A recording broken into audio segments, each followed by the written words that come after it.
धर्मवीर भारती की एक बहुत ही कमाल की कहानी है। नाम है काले मेघा पानी दे। तो आज ना हम इसी कहानी की परतों को खोलेंगे और इसके गहरे मतलब को समझने की कोशिश करेंगे। एक सीन सोचिए, जेठ का महीना तप कर निकल गया, आषाढ़ भी आधा बीत चुका है, लेकिन आसमान में बादल का नामो निशान नहीं। जमीन एकदम पत्थर जैसी हो गई है, कुएं सूखने लगे हैं और इंसान से लेकर जानवर तक सब पानी की एक एक बूंद के लिए तरस रहे हैं। कहानी की शुरुआत होती है ठीक इसी भयानक सूखे के मंजर से। और देखिए, जब हालात इतने बेबस हो जाएं तो लोग कुछ भी करने को तैयार हो जाते हैं। और गांव वाले जो करते हैं ना, वो इस कहानी का सबसे बड़ा सवाल खड़ा कर देता है। क्या ये जो हो रहा है वो अटूट आस्था है या फिर सिर्फ एक अंधविश्वास? तो सूखे से लड़ने के लिए गांव वाले एक बड़ा ही अजीब सा तरीका अपनाते हैं, एक रस्म जिसमें कुछ बच्चे शामिल हैं। पर मजे की बात यह है कि इन बच्चों को लेकर पूरा गांव दो हिस्सों में बटा हुआ है। और ये बंटवारा ना उनके नामों से ही साफ हो जाता है। जो लोग विश्वास करते हैं, जो मानते हैं कि ये बच्चे इंद्र देवता के दूत हैं, वो उन्हें बड़े आदर से बुलाते हैं इंद्र सेना।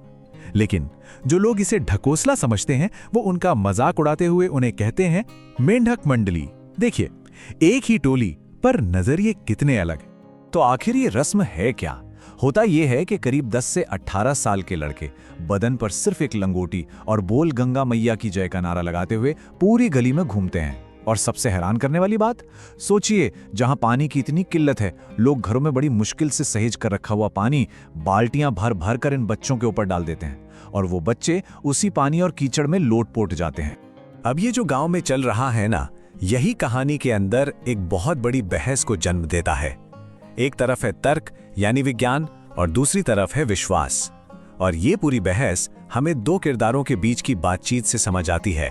तो पहले हैं खुद लेखक।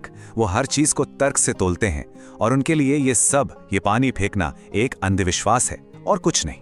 वो साफ कहते हैं कि ये पानी की सीधी सीधी बर्बादी है, खासकर तब जब लोग प्यासे मर रहे हैं। और यही वो अंधविश्वास है जिनकी वजह से हमारा देश पीछे रह गया। और फिर दूसरी तरफ है उनकी जीजी।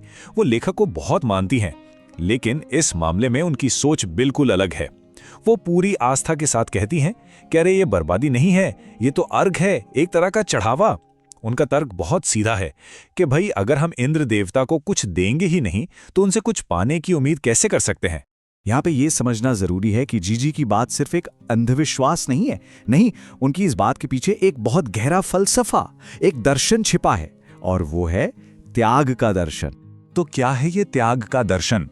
जीजी समझाती हैं कि देखो, दान देना वो नहीं होता कि हमारे पास कोई चीज बहुत ज्यादा है और हमने उसमें से थोड़ा सा किसी को दे दिया।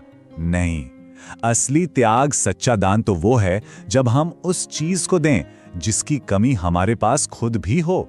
और अपनी इस गहरी बात को ना जीजी एक बहुत ही आसान से उदाहरण से समझाती हैं।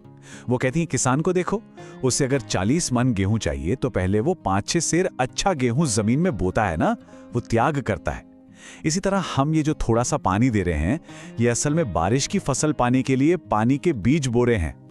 अब कहानी एक लंबी छलांग लगाती है 50 साल आगे, और लेखक अपने बचपन की इस एक घटना को आज के हमारे समाज, हमारे देश की बड़ी बड़ी चुनौतियों से जोड़कर देखते हैं। और 50 साल बाद लेखक के मन में एक सवाल उठता है। वो सोचते हैं कि क्या इतने सालों में हमारे देश ने जीजी का सिखाया हुआ वो त्याग का सबक सीखा भी है या नहीं।